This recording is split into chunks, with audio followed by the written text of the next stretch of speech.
ser Rodrigo Caio e Tuller ali na zaga. Ou o Rodrigo Caio e o Léo Pereira. Ainda Léo Pereira tá lesionado. Ah, lesionou, perdão. Teve 2 jogos como titular, sentiu depois do Fla-Flu.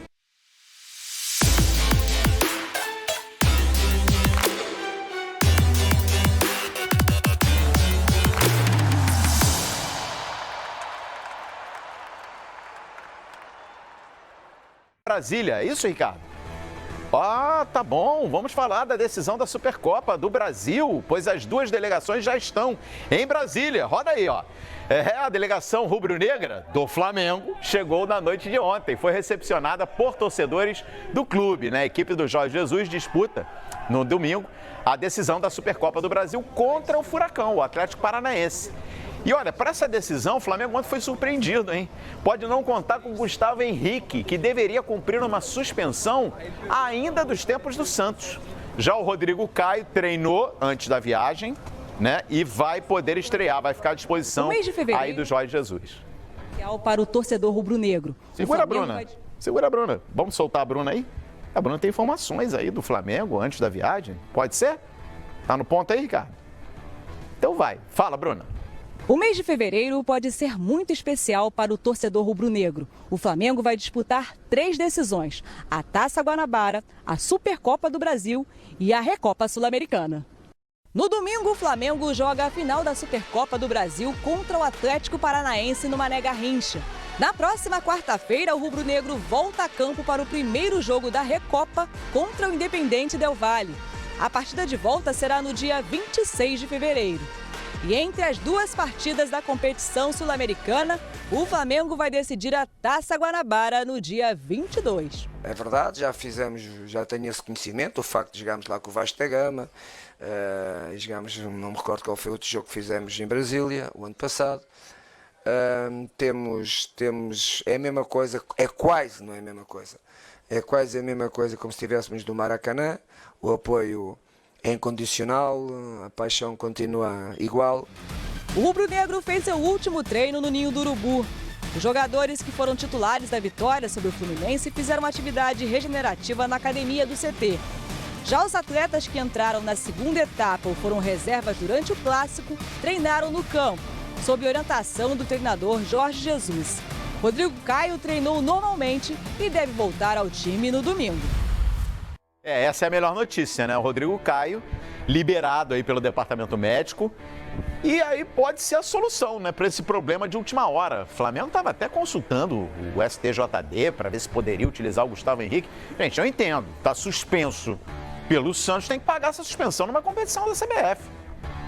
E foi na 31ª rodada do Campeonato Brasileiro, né? Aí o Santos entrou com um pedido e aí ele conseguiu atuar pelos outros jogos do Campeonato Brasileiro. Efeito suspensivo. Isso, e agora ele vai ter que cumprir esse efeito. Então provavelmente vai ser Rodrigo Caio e Tuller ali na zaga. Ou o Rodrigo Caio e o Léo Pereira.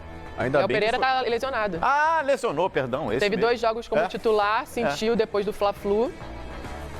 Pois é, o Rodrigo Caio e o Tuller, teoricamente são 2 zagueiros de lado direito, né? E que já estavam no elenco do ano passado, mas dá pra você jogar. O Rodrigo Caio jogou já pelo lado esquerdo já. Não seria pra ele nenhum susto, não. E tem conhecimento um do outro, estão trabalhando juntos há algum tempo já. A questão mais é ritmo do Rodrigo Caio, né?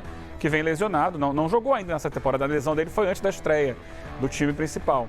Isso aí pode pesar um pouco, né? Mas vai pro jogo, tem experiência, tem qualidade. Ô Rodrigo Bueno, a pré-temporada do Atlético Paranaense, ela vem sendo bem mais longa que a do Flamengo, né? E inclusive é um time que não está sendo utilizado no estadual. Isso daí, o fator físico, a gente já viu que fez diferença no Clássico Fla-Flu. O Fluminense cresce justamente quando o Flamengo cansa. Pode ser decisivo domingo? Pode ser um problema para o Flamengo? Pode ser uma pequena vantagem para o Furacão, entre tantas vantagens que tem o Flamengo. O Flamengo tem mais time, mais elenco, mais investimento.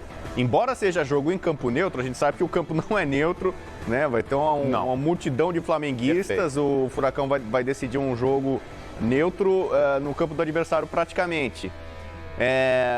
O Jesus acho que fez certo ele colocou para dar ritmo no estadual, em jogos contra Resende, Madureira, para Fla-Flu, o time principal, visando a Supercopa e a Recopa que vem mais à frente. Ele está dando preferência para essas Copas. O Flamengo viaja direto de Brasília para o Equador. O foco do Flamengo muito, né, nesses torneios, nessas Copas, fez com que ele aprontasse o time. Se não é a melhor pré-temporada com mais tempo possível, mas ele está fazendo do estadual essa pré-temporada. Então acho que o Jesus acertou. E o Furacão tem muitas baixas. O Furacão primeiro trocou de técnico, né? Do ano passado, Thiago Nunes, teve aquele processo de transição, chegou o Dorival. Dorival tem pouco tempo, o Jesus já conhece esse elenco que foi reforçado, né, com a palma da mão dele. O Furacão perdeu jogadores importantes. Bruno Guimarães, próprio Léo Pereira, né? Teve até jogador que trocou um time da Supercopa pelo outro, o Furacão pelo Flamengo. Então perdeu jogadores importantes, conseguiu ali aos 45 tempos acertar com o Rony nessa situação, mas perdeu jogadores, perdeu técnico. O Furacão começa o ano enfraquecido em relação ao ano passado. O Flamengo, ao contrário, começa ainda mais forte. Então, para mim, o Flamengo é amplo favorito para essa decisão. E o Atlético Paranaense, né? Véspera aí da viagem, também já está em Brasília, a delegação do Furacão, com uma novidade, né? A novidade do banco, né? Que hoje o Santos é um dos principais goleiros do futebol brasileiro. Mas trouxe uma peça de reposição legal, achei interessante. Solta o vídeo aí, ó. Jandrei, anunciado como reforço do Atlético Paranaense. Jandrei jogou demais na Chapecoense, hein? Eugênio, fica como opção. Ou vai brigar pela titularidade? Eu acho que fica como opção. Eu também acho. Eu sinceramente, eu via muitos altos e baixos no Jandrei. É mesmo? Tinha alguns momentos bons, outros nem tanto. Eu achei que ele no Chapecoense ele foi tão bem. O goleiro de time, com todo respeito ao Chapecoense... Se bem que só um parênteses, eu não vou entrar nessa discussão com o Eugênio, porque eu confesso, eu vou lá e vejo os melhores momentos. Eugênio não. Eugênio grava todos os jogos e assiste todos os jogos. Então, eu saio muito em desvantagem nessa discussão. Fala aí, Eugênio. Dentro do que é possível, né? A gente procura assistir muita coisa. O goleiro de time que disputa a parte de baixo da tabela, ele aparece muito, porque a bola chega toda hora. Então, a cada jogo são lá 10 chutes que ele defende. Do que ele defende 10, ele deixa entrar 3. Então, assim, é diferente do goleiro do time que está disputando o título, que vai aparecer uma vez no jogo. Mas a bola vai chegar uma vez e ele vai fazer uma defesa. Sim. E aí não leva gol nenhum.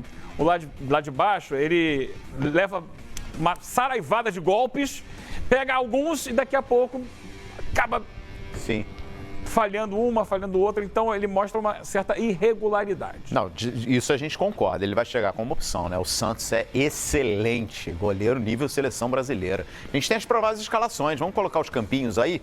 Domingo, hein? 11 da manhã, Mané.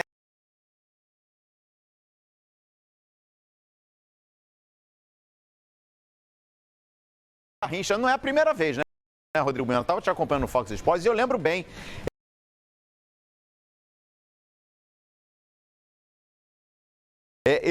As decisões, a CBF testou, né? Supercopa do Brasil em 2 edições de Libertadores. Com Grêmio e Vasco em 90 e depois com Flamengo e Corinthians em 91. Em 90, os confrontos entre Grêmio e Vasco contaram com Libertadores e Supercopa. Sim. Até hoje a CBF não entregou o troféu para o Grêmio. O Grêmio cobra isso. Vai no site do Grêmio, tá lá a Supercopa, mas não tem o troféu. Podia homologar, né? Corinthians e Flamengo jogaram. Foi um jogo no Morumbi, apenas 2.000 pagantes, 1-0 para o Corinthians, gol do Neto. Foi um jogo só de Supercopa. Corinthians campeão brasileiro de 90 contra o Flamengo campeão da Copa do Brasil de 90. Então o Corinthians tem título. Eu fui no site do Corinthians, não consta. Pois é. Olha aí. Até o Corinthians parece que não dá muito valor. A CBF homologou tantos títulos aí no passado, eu acho que até com justiça, na minha opinião, enfim. Por que não, né? Já que vai investir tanto nessa competição, né? Nessa decisão de Supercopa do Brasil, que eu acho legal, eu acho bacana abrir a temporada com essa decisão. Por que não reconhecer, né, os 2 campeões lá em 90 e 91? Grêmio e Corinthians, no caso. Olha aí, ó, provável time do Flamengo conhecido, né? Com essa mudança na zaga, Rodrigo Caio e Tuller, mas o restante é o time titular do Flamengo. Vamos colocar então o provável Atlético? Essa que é a surpresa, né? Para mim, a novidade. A chance de ver o time do Dorival Júnior. Tá aí, ó, Renata Silveira. É uma fotografia completamente diferente, mas a ótima notícia, né? Tá aqui, ó, a dupla Rony e Nicão segue para 2020. A dupla segue ali, foi como eles citaram aqui anteriormente. É um Atlético Paranaense com um novo técnico e com as peças principais que não estão mais no clube. Então, eu acredito que o Flamengo seja favorito para essa disputa muito por questão disso. Porque é um Atlético se reinventando, é um Atlético jogando agora sem o Thiago Nunes e com outros jogadores. E o Flamengo mantendo a base, trazendo mais jogadores, se reforçando. Boa! Vamos correr aqui, olha, temos muitos assuntos ainda aqui no Bom Dia Fox, hein? A gente vai falar muito do majestoso ainda e espelhando São Paulo e Corinthians.